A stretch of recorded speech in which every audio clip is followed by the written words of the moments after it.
बहुजन सौरभ, बहुजनांच्या सामाजिक व सांस्कृतिक चळवळीचे मुखपत्र। नमस्ते, जय भीम। मैं एडवोकेट डॉक्टर सिद्धार्थ कामले, दैनिक बहुजन सौरभ का मुख्य संपादक आपको कुछ आज के कुछ खबरों से वाकिफ करूंगा। आज की खबरों में सभी चैनल पे वक्त कानून के ऊपर में जिस तरीका से हवा गरमाई थी, काफी लोगों ने उसके ऊपर में डिबेट, जितना भी कहने का मतलब जो भी दलीलें दी गई है सभी तरफ से, उसके बाद में सुनने के बाद में आज उसको क्लोज कर दिया गया। क्लोज इसलिए कि रिजल्ट किया है, अभी रिजल्ट शायद हो सकता है, लेकिन बहुत बार कुछ चीजें थी, लेकिन जस्टिस गवई ने और उनके दूसरे कलीग्स ने किसी भी प्रकार की टिप्पणी न करते हुए पूरा का पूरा उसके गहराई तक समझने की कोशिश की। लेकिन अक्सर ये देखा जाता है कि जब भी कभी जस्टिस उनको जिस डायरेक्शन में लेके जाना है या किस जगह से उसको घुसाना है, तो वहाँ पे वो उनको दथाड़ते या उसको फिर अलग अलग प्रश्न पूछते और उसके वक्त वो कहते हैं कि भाई नहीं, ये इसके ऊपर मतलब डाइवर्शंस ऑफ माइंड चलते रहता है ये, क्योंकि जुडिशरी माइंड रहता है, उन लोगों को मालूम है कि कैसे कैसे किसको कहाँ भटकाते, पूरी जिंदगी भरी वो वही काम करते हैं। लेकिन ऐसे कुछ नहीं हुआ। जस्टिस भूषण गवई ने ये पूरा का पूरा सुना, अच्छे से सुना, और कुछ टिपिकल कुछ चीजें होती है जिसके बारे में कुछ कंफ्यूजन रहता है, तो उसके बारे में वो वकीलों से पूछते रहते हैं। ये प्रथा है और इसी तरीका से हमारा पूरा देश चलता है।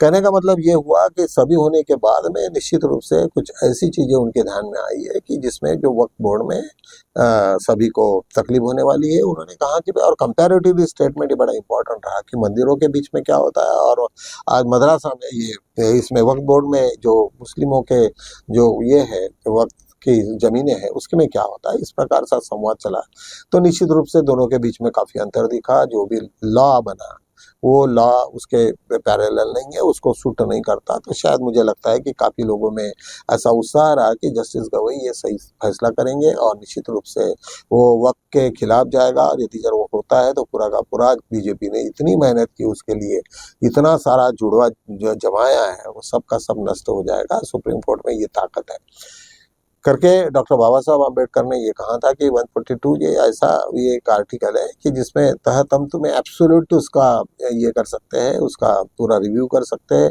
ये आर्टिकल 22 में होगा या 226 में भी अपन ये डालते हैं।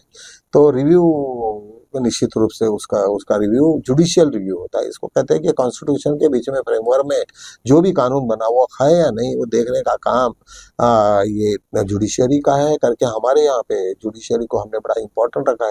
जबकि प्रेसिडेंट ऑफ इंडिया और ये पूरे पार्लियामेंट ने दोनों भी सुप्रीम है, लेकिन कोई हमारे यहाँ कोई सुप्रीम नहीं। कॉन्स्टिट्यूशन इज द सुप्रीम, उसके फ्रेमवर्क में ही सब हमको देखना पड़ता है कि वो फ्रेम में है कि नहीं करके। आज ये है, आज एक कुछ लोगों ने बड़ी टिप्पणी की है। प्रोफेसर अली खान मुरादाबादी को जो कुछ बेल तो हुई लेकिन कंडीशनल बेल हुई, और काफी उसके बारे में जो उसने जस्टिस सूर्यकांत ने जो टिप्पणी की उसके बारे में काफी लोगों ने आपत्ति जताई है। उन्होंने कहा कि भाई इस तरीका से उन्होंने एक अलग सा शब्द जो अनपार्लियामेंट, मतलब वो शब्द को किसी को अच्छा नहीं लगा, डॉग विस्लिंग, मतलब ऐसा बोलने का कि तुमने किसी को तो भी ऐसी चिढ़ाने की बात की है। लेकिन जस्टिस ने उनको पूछा, जस्टिस सूर्यकांत ने, कि भाई तुमने क्या शिकायत है, कौन सी लेडीज के बारे में कौन सा अपमानजनक शब्दों का इस्तेमाल किया, क्योंकि वो पिटीशन महिला आयोग की तरफ से आई थी।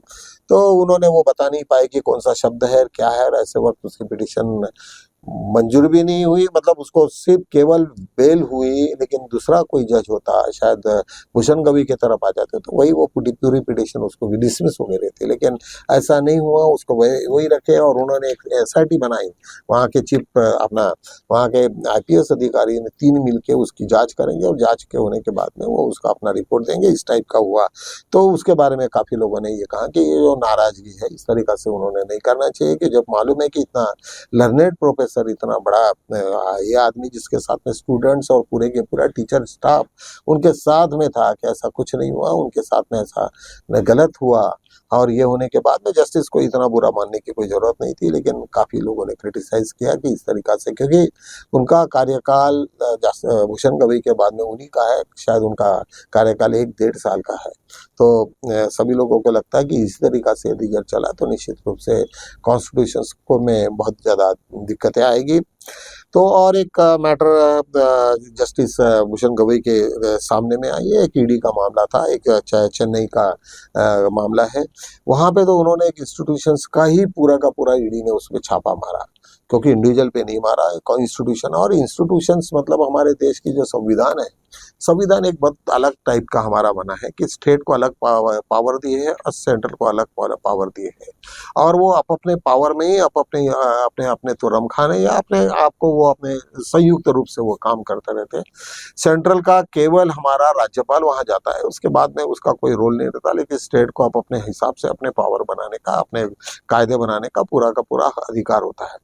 यहाँ ये हुआ कि कोई ईडी ने वहां जाके पूरी कोई दफ्तर को पूरा का पूरा वहां का सब सिस्टम ये लिया, सब टैंपरिंग किया, और सबका सब टैंपरिंग नहीं, वहां से पूरा का पूरा ये जब्ती ले लिया। तो उससे क्या हो गया कि कोई स्टेट का ऑफिस यदि यार सेंट्रल अपने आप में हड़पाता है या उसके ऊपर में कोई जाति करता है, तो वो सेंट्रल स्टेट के रिलेशनशिप में काफी बड़ी एक दरार पड़ेगी, क्योंकि जो स्टेट को जो पावर है वो स्टेट को, सेंट्रल को वो पावर अलग पावर है, इस स्टेट को अलग पावर है, एक दूसरे के पावर के बीच में वो आते नहीं। सेंट्रल को केवल रेवेन्यू और इनकम टैक्स और इससे रिलेटेड है, लेकिन जो कुछ लॉ है, लोकल लॉ है, वो स्टेट को ही बनाने हैं।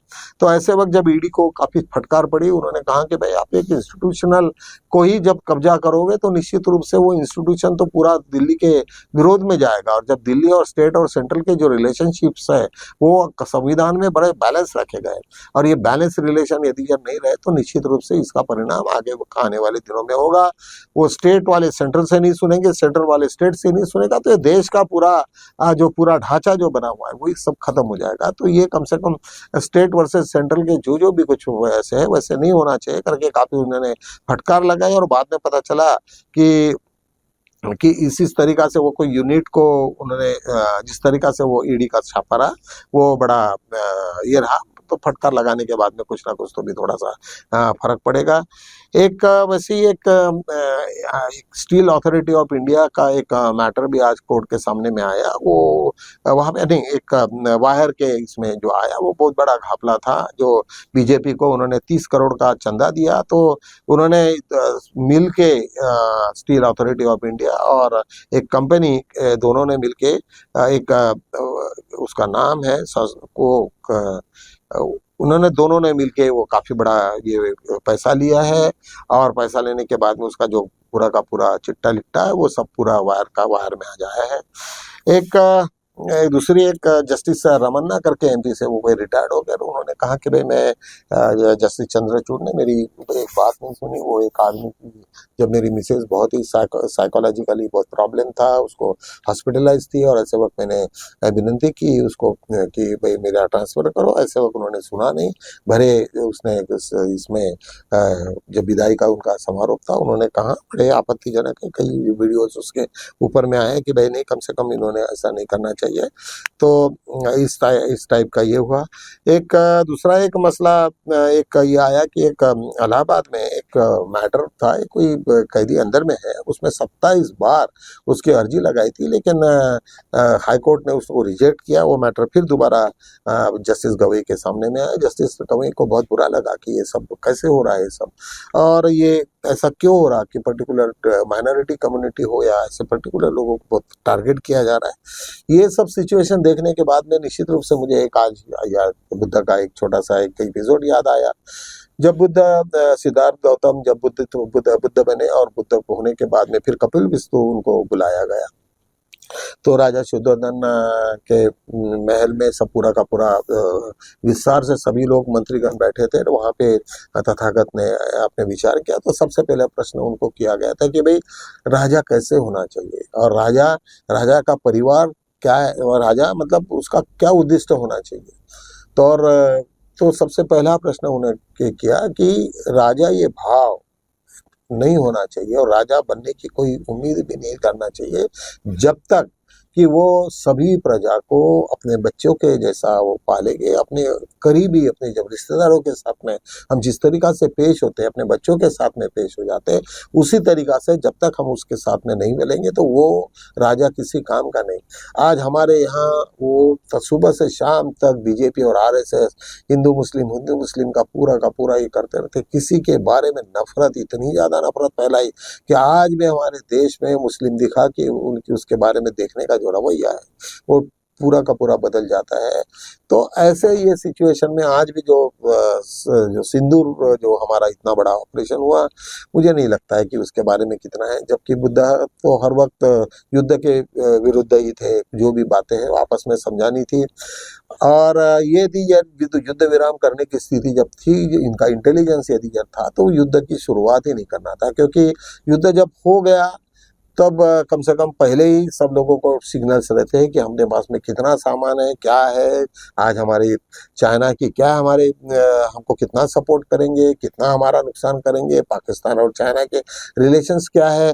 जब ऐसे हमारे जो बड़े बड़े एयरक्राफ्ट ऐसे गिरे कि जहाँ तक उनके रडार में तो पता नहीं चला कि ये कैसे कैसे कोलैप्स हो गए, तो जब तुम्हारा मालूम है तुम्हारी ताकत क्या है, तो ऐसे सिचुएशन में ये सब डिसीजंस लेने का थोड़ी गड़बड़ी हो गई। और आप जिस तरीका से आज उसको प्रश्न किए जा रहे हैं सरकार को, और प्रश्न से भागे जा रही है, इस तरीका सा माहौल जो ये किया, तो निश्चित रूप से मुझे ऐसा लगा कि तथागत भगवान बुद्ध ने कहा कि भाई तुम लोगों ने जब तक ये सब हिंदू मुस्लिम का सब ड्रामा बंद होना चाहिए, लोगों ने कुछ तो भी, सभी लोगों को अपने बच्चे हैं, अपने बूढ़े हैं, अपने लोग हैं, इनकी रक्षा करने का उनका दायित्व है, ये पूरा होना चाहिए।